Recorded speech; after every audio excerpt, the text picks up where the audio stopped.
Your anxiety is not a sign that something is wrong with you. It is a sign that a very old part of your brain is working very hard to keep you alive. It is not broken. It is a protection system working too well for a danger that does not exist anymore. In the next few minutes, you'll see exactly how your brain builds anxiety and how to gently teach it that you are safe. Let's see if this is you. Your body feels tense, even when nothing bad is happening. Your chest tightens, your thoughts speed up, and you cannot quite explain why. You reach for your phone or the fridge or one more task. Anything to outrun the feeling for a few more minutes. You lie down to rest, and your mind starts listing everything that could go wrong. A calm moment arrives, and instead of enjoying it, you wait for it to break. You've been told to just relax, but telling an anxious brain to relax is like telling a fire alarm to be quiet while it still smells smoke. And here is the strange comfort in that.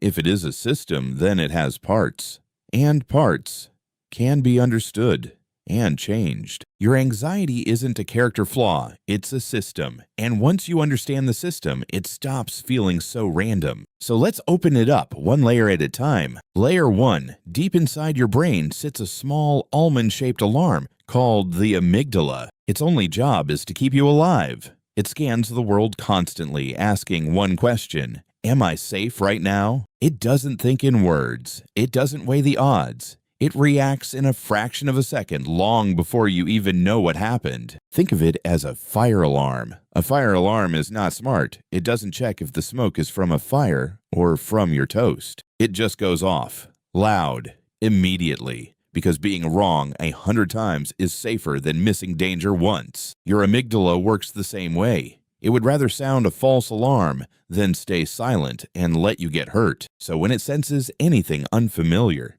a tight schedule, a hard conversation, a strange feeling, it can pull the alarm. And here's the key: the alarm doesn't wait for your permission. It fires first and explains later. For most of human history, that speed saved lives.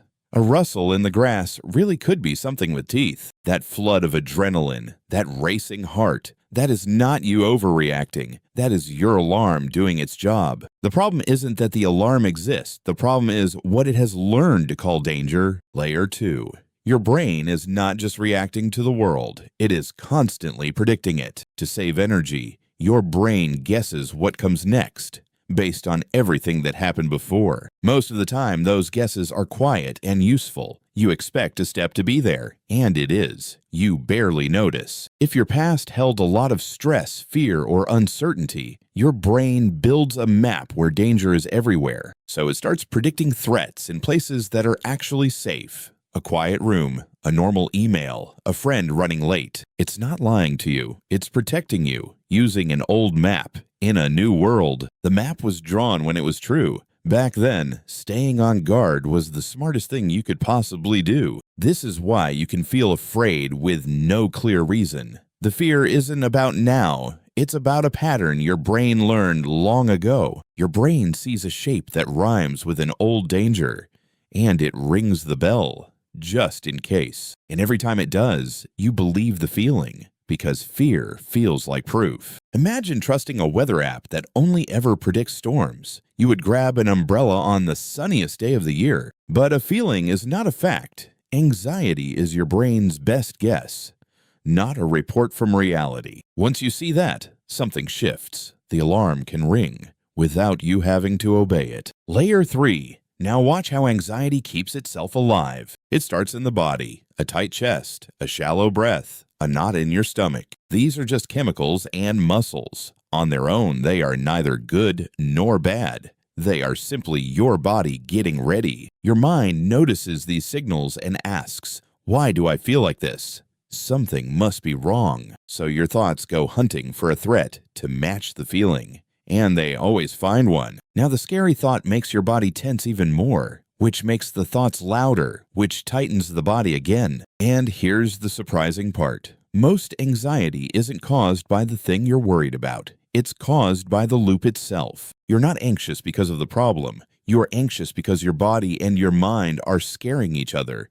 in a circle. It's like two people in a dark room, each hearing the other breathe, and each becoming more certain that someone dangerous is there. Each one reads the other as evidence. The body says danger because the mind is racing. The mind races because the body says danger. Break the loop at any point, and the whole thing begins to lose its power. That's the good news hidden inside anxiety. You don't have to solve every worry. You only have to interrupt the circle. Layer 4. Let's talk about the cost of an alarm that never fully turns off. Your body was designed to sprint from a threat, then rest and recover. Danger, then safety. Tension, then release. A fire alarm is meant to ring for a moment, then stop. It was never built to ring all day, every day. But an anxious brain keeps the alarm half on, always scanning, never quite resting. Over time, that wears you down. Not because you are weak, because no system is built to run in emergency mode forever. You get tired in a way sleep doesn't fix. Small choices feel huge.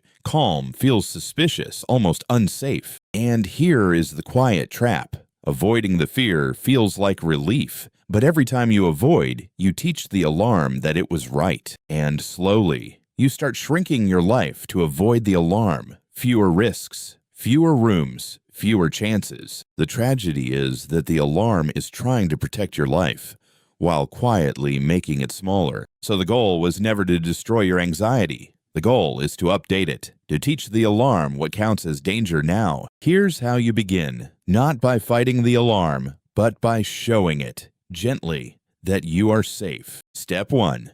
Name it. When the fear rises, say quietly, "This is my alarm, not the truth." Naming puts space between you and the panic. You are not arguing with the fear. You are not fighting it. You are just giving it a name so it stops running the whole show. Step 2. Return to your body. Breathe out slowly, longer than you breathe in. A long exhale tells your nervous system the emergency is over. Step 3. Look for evidence.